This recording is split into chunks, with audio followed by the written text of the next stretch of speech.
Azaf Gonçalves, então, agora voltando com o senhor, aproveita então para a gente comentar sobre esse assunto. Essa relatoria de Guilherme Derrite irritou o governo, né? Qual a sua opinião sobre essa escolha? Já era esperado o governo ficar irritado com essa indicação, né?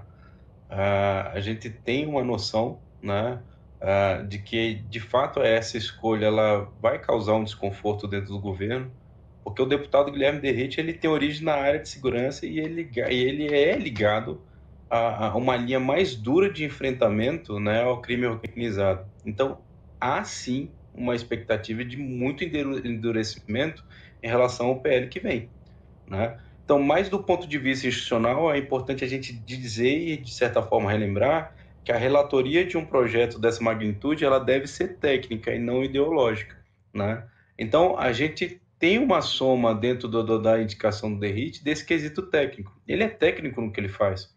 Agora, é claro que o PT, né, e a base do governo em si vai tentar puxar para a linha ideológica para tentar, vamos dizer assim, é, desqualificar, né, essa indicação, né?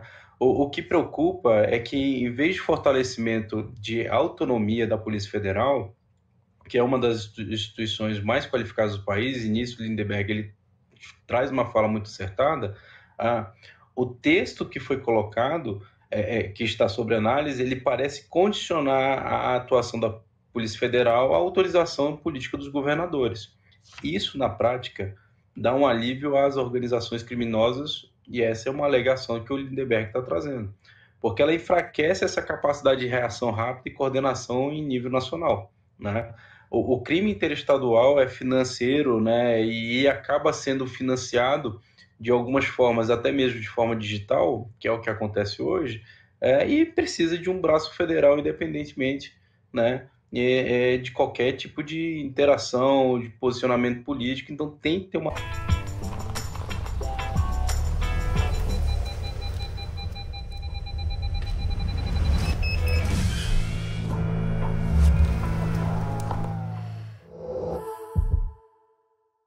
Entre a cooperação, né, com os estados e evite transformar o assunto segurança pública, né, num palco de disputa, um palco de disputa política. E essa é a preocupação. A segurança deve ser uma pauta de Estado e não de governo. E, infelizmente, o que a gente tem visto é isso, né? Se a gente for olhar para a mega operação que aconteceu no Rio de Janeiro, a gente vê uma operação condicionada, ver uma operação enlatada, né, dentro de uma forma vinda da DPF que estava sendo julgado dentro do Supremo Tribunal Federal, né? Então, dentro daquilo que foi estipulado, foi feita a mega operação. Há críticas a serem feitas? Claro que há. E o governo hoje é extremamente crítico a isso. Só que também há uma necessidade de endurecimento para que a gente, de fato, tenha efetividade nas leis que a gente tem, né? Então, a gente vai ter esse braço de guerra, né? Praticamente esse braço de ferro, né? Como a gente chama, essa queda de braço entre governo, entre o relator, entre a necessidade de quem está na ponta, de fato, vivendo e convivendo com o crime, né? Isso precisa se tornar efetivo para a vida da população. E isso, a gente precisa tirar esse palco político por trás, essa ideologia toda por trás, porque de fato quem sofre é a população lá na ponta. Então, esse é o meu comentário em cima desse panorama. Perfeito. E o deputado Lindbergh Farias disse agora também, né, que o governo vai se reunir para pensar em uma nova estratégia para o projeto. Que o Planalto pode então fazer? Revisar esse texto, enviar outro? Como que fica então isso, o trâmite, né, na parte mais teórica mesmo? Um dos argumentos do Lindbergh, né, é que isso daí, na verdade, era um projeto que teria que sair do executivo, né? Ah, críticas precisam ser feitas, né? O governo está com isso na mesa já tem um tempo.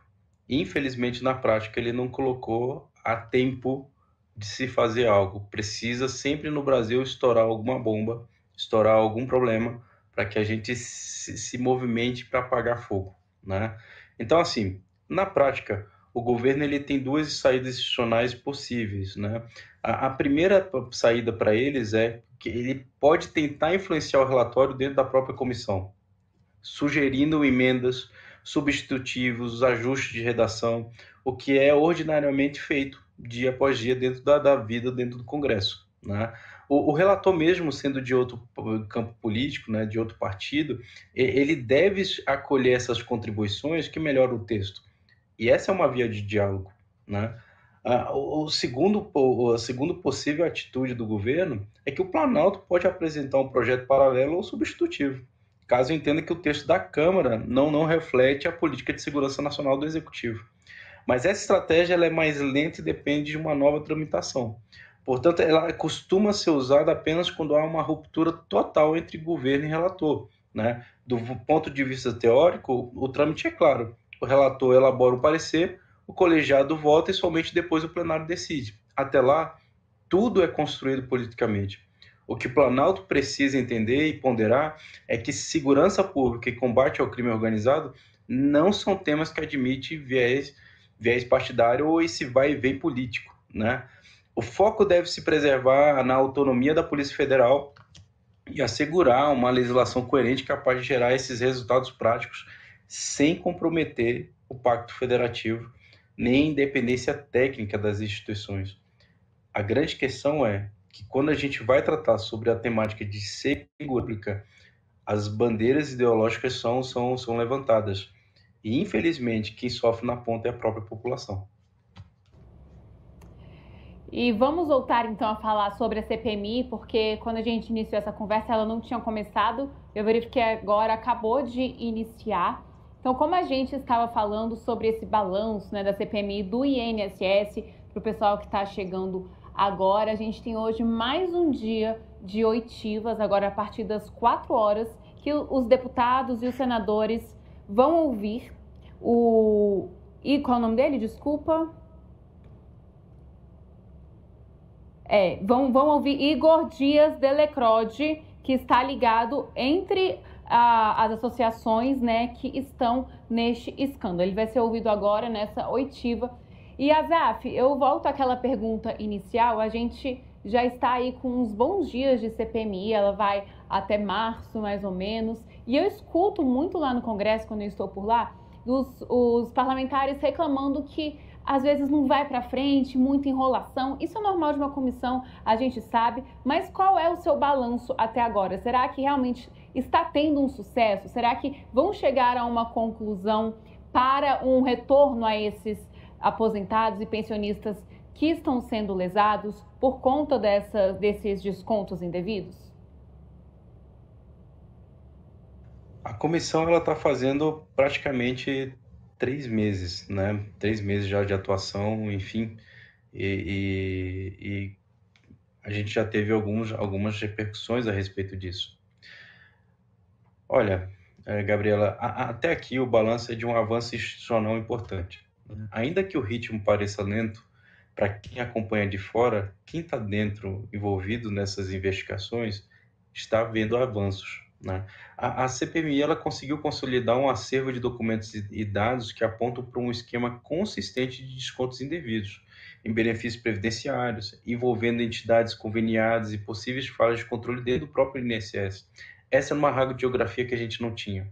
Do ponto de vista técnico, é normal que as comissões caminhem com prudência.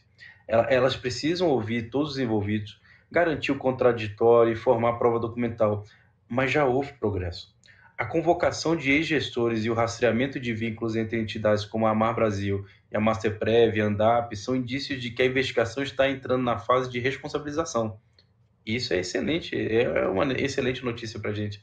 O sucesso, contudo, ela não se mede apenas pelas oitivas, e sim por resultados concretos, ou seja, recuperação de valores, aprimoramento dos controles do INSS e, principalmente, a proteção dos aposentados que foram lesados. Se a CPMI mantiver esse foco e resistir à pressão política, porque nós teremos sim condição de chegar a uma conclusão efetiva até março, com recomendações sérias e talvez até iniciamentos formais. O fato é, há muito envolvimento político aqui. Há muita história que precisa ser contada, que precisa ser esclarecida. Agora, sendo bem sincero, Eu não acho que isso aqui acabe em pizza, né, como já ocorreram em outras ocasiões dentro do Brasil. Não acho que esse é o caso, mas a gente está levando uma CPMI com uma seriedade absurda e que trata um tema extremamente complexo, né? O tempo todo a gente fala que o Tesouro não tem mais caixa para sustentar o INSS, a questão previdenciária brasileira. E, de repente, a gente descobre um rombo justamente onde, em tese, é o nosso caixa mais fragilizado em termos de Brasil. Então, há sim muita atenção nessa temática.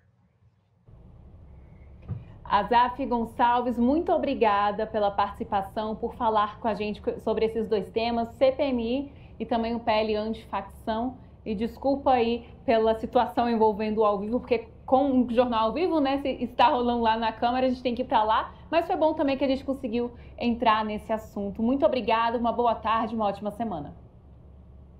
Boa tarde, Gabriela. Boa tarde. Tchau, tchau. Obrigado. Obrigada.